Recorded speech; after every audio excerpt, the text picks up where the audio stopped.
আসসালামু আলাইকুম ওরহমতুল্লাহি ওবরকাতুহ। কেমন আছেন আপনারা সবাই? আমি আপনাদের সামনে এসেছি আমার মনের দুঃখের কথা শেয়ার করার জন্য। সর্বপ্রথম আসলে পৃথিবীতে না বাস্তব হলে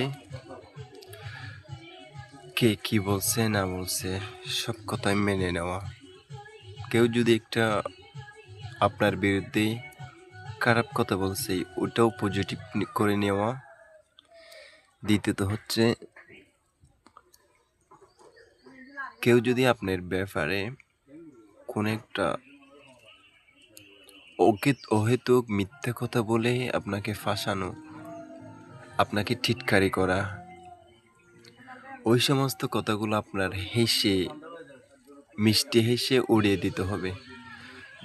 যদি আপনি প্রতিশোধ নিতে চান তাহলে আপনি দোষী, আপনি খারাপ, আপনি সমাজের কলঙ্কিত, আপনি সমাজে একটি খারাপ ছেলে, খারাপ বয়। আজকে বিয়ে করা সত্ত্বেও জীবনে কোনো সুখ পেলাম না, শান্তিটা পেলাম না। ভাবছি দূরে কোথাও চলে যাই, মা বাবাকে ছেড়ে, ভাই বোনদেরকে ছেড়ে। বউ তো ঘরে নেই, বউ তো ওর বাড়িতে চলে গেছে। এত কান্নাকাটি করা সত্ত্বেও,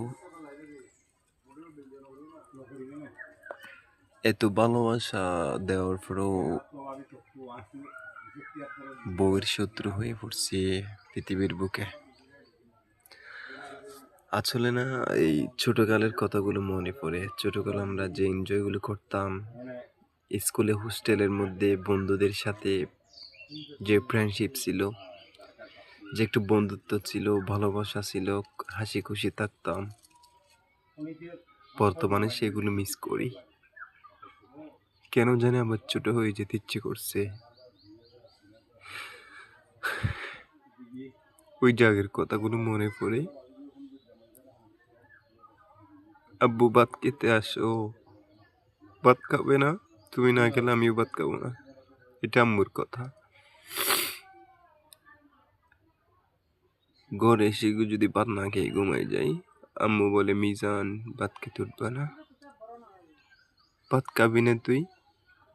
ভাত না খেলে শরীর দুর্বল হয়ে যাবে। একটি মুরগির রক্তের সমান রক্তে চলে যাবে, ভয় লাগাতো, যাতে ভাত খাই আর কি। আসসালামু আলাইকুম।